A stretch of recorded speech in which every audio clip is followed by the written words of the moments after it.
Hi friends, welcome back to my channel, your online teacher. സുഖമില്ല, അതുകൊണ്ട് കുറച്ച് energy വീഡിയോസിൽ കുറവായിരിക്കും, ഒന്ന് അഡ്ജസ്റ്റ് ചെയ്യുക. ഫസ്റ്റ് ഓഫ് ഓൾ നമ്മൾ നോക്കാൻ വേണ്ടിയിട്ട് പോകുന്നത് നമ്മുടെ ഈ വരുന്ന +1 ബിസിനസ് സ്റ്റഡീസിൻ്റെ എക്സാമിലേക്ക് ഏതൊക്കെ ക്വസ്റ്റ്യൻസ് ആണ് നമ്മൾ പഠിക്കേണ്ടത് എന്നുള്ളതാണ്. ഓക്കെ, അപ്പോൾ ഈ പറയുന്ന ക്വസ്റ്റ്യൻസ് പഠിച്ചതിന് ശേഷം മാത്രം നിങ്ങൾ ക്വസ്റ്റ്യൻ എന്ന ലെവലിലേക്കുള്ള കാര്യങ്ങൾ പഠിച്ചാൽ മതി. സോൾ പ്രിപ്പറേഷൻഷിപ്പിൻ്റെ മെറിറ്റ്സും ഡിമെറിറ്റ്സും ഓക്കെ, അത് വളരെ പ്രധാനപ്പെട്ടതാണ്.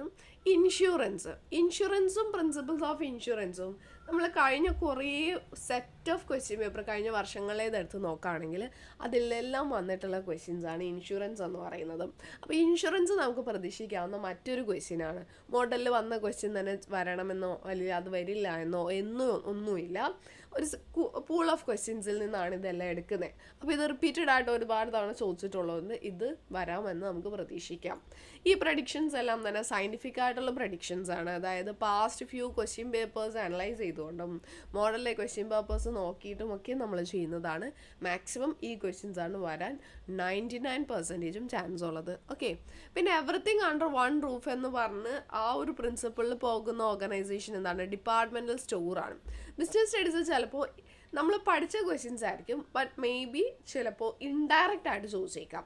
ഇൻഡയറക്റ്റ് ആയിട്ട് ചോദിക്കുന്ന സമയത്ത് ഇത് നമ്മൾ എന്ത് ചെയ്യണമെന്ന് വെച്ചിട്ടുണ്ടെങ്കിൽ കൂൾ ഓഫ് ടൈമിൽ അങ്ങനെയുള്ള ക്വസ്റ്റ്യൻസ് ഒന്ന് വട്ടമിട്ട് വെച്ചിട്ട് 2-3 തവണ വായിച്ചു കഴിയുമ്പോൾ അവിടെ എന്തെങ്കിലും ഒരു ക്ലൂ നമുക്ക് കിട്ടും, അതെന്തിനെ പറ്റിയിട്ടാണ് പറഞ്ഞേക്കുന്നതെന്ന്. അപ്പം പിന്നെ നമുക്കത് ടക്കെന്ന് എഴുതാൻ വേണ്ടിയിട്ട് പറ്റും. ഓക്കെ, അപ്പോൾ ഇൻഡയറക്റ്റ് ക്വസ്റ്റ്യൻസ് വന്ന് നിങ്ങൾ അങ്ങനെ വേണം ഹാൻഡിൽ ചെയ്യാൻ കേട്ടോ. അപ്പോൾ ഡിപ്പാർട്ട്മെൻറ്റൽ സ്റ്റോഴ്സിൻ്റെ മെറിറ്റ്സ് ആൻഡ് ഡിമെറിറ്റ്സ് പഠിക്കണം. ദെൻ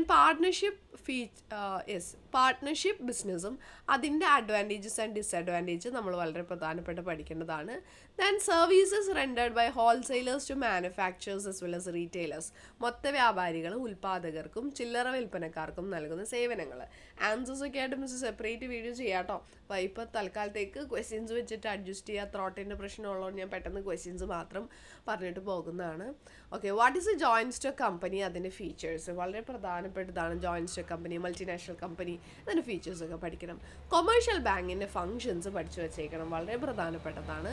മെമ്മോറണ്ടം ഓഫ് അസോസിയേഷനും അതിൻ്റെ കണ്ടൻറ്റും, ഇതൊക്കെ 8 മാർക്കിലേക്ക് ചോദിക്കാവുന്ന ചോദ്യങ്ങളാണ്. Factors determine the choice of an appropriate form of business, ഏത് തരത്തിലുള്ള ബിസിനസ് സംരംഭമാണ് നമ്മൾ സ്റ്റാർട്ട് ചെയ്യേണ്ടത് എന്നതിനെ അഫക്റ്റ് ചെയ്യുന്ന ഫാക്ടേഴ്സ്. അത് ഐ തിങ്ക് ആ ഫാക്ടേഴ്സ് വരുന്നത് 2nd ചാപ്റ്ററിലാണെന്ന് തോന്നുന്നു, 1st ചാപ്റ്ററിലാണെന്ന് തോന്നുന്നു, ലാസ്റ്റ് പോർഷൻ അത്. ദെൻ കോപ്പറേറ്റീവ് സൊസൈറ്റിയുടെ മെറിറ്റ്സ് ആൻഡ് ഡിമെറിറ്റ്സ് പഠിക്കണം. ഇൻഡസ്ട്രീസിൻ്റെ ആ ഒരു ക്ലാസിഫിക്കേഷൻ ഉണ്ടല്ലോ, വിത്ത് ഹെൽപ്പ് ഓഫ് എ ചാർട്ടാണ് ചോദിച്ചിരിക്കുന്നത്. ദെൻ കൊമേഴ്സ് എന്താണ്, കൊമേഴ്സിൻ്റെ ഫങ്ഷൻസ് എന്താണെന്നുള്ളതും പാർട്ട്ണർഷിപ്പ് ഡീഡ് അതിൻ്റെ കണ്ടൻസ്, ഇതൊക്കെ പഠിക്കണം കേട്ടോ. ഇനി ഒരു ജോയിൻറ്റ് സ്റ്റോക്ക് കമ്പനിക്ക് അവൈലബിൾ ആയിട്ടുള്ള കുറച്ച് ടഫ് ലെവലിൽ ചോദിക്കുകയാണെങ്കിൽ ഈ ടൈപ്പ് ചോദിക്കാം. നമ്മുടെ രാജ്യത്ത് ജോയിൻറ്റ് സ്റ്റോക്ക് കമ്പനിക്ക് ലഭ്യമാകുന്ന വിവിധ ബാഹ്യ ധനകാര്യ ഉറവിടങ്ങൾ, debentures, then short term long term loans from financial institutions ഒക്കെ ഉണ്ടല്ലോ, അതാണ് ഇവിടെ ഉദ്ദേശിക്കുന്നത്. ദെൻ പബ്ലിക് ഡിപ്പോസിറ്റ് എന്താണ്, അതിൻ്റെ മെറിറ്റ് ഡിമെറിറ്റ്, മെമ്മോറണ്ടം ഓഫ് അസോസിയേഷനും ആർട്ടിക്കിൾസ് ഓഫ് അസോസിയേഷൻ തമ്മിലുള്ള ഡിഫറൻസ്, ഇതെല്ലാം 8 മാർക്കിന് ക്വസ്റ്റ്യനിലേക്ക് വളരെ പ്രധാനപ്പെട്ട ക്വസ്റ്റ്യൻസ് ആണ്. ഇത് പഠിച്ചതിന് ശേഷം മാത്രം നിങ്ങൾ ക്വസ്റ്റ്യൻസ് ബാക്കി പഠിച്ചാൽ മതിയാകും കേട്ടോ. അപ്പോൾ ഇത് നന്നായിട്ട് പഠിക്കുക, പ്രിപ്പയർ ചെയ്യുക. ബാക്കി വീഡിയോസ് എൻ്റെ ഹെൽത്ത് കണ്ടീഷൻ പോലെ മാക്സിമം എളുപ്പത്തിൽ തന്നെ പെട്ടെന്ന് തന്നെ ചെയ്യാൻ വേണ്ടിയിട്ട് നോക്കാം കേട്ടോ. താങ്ക്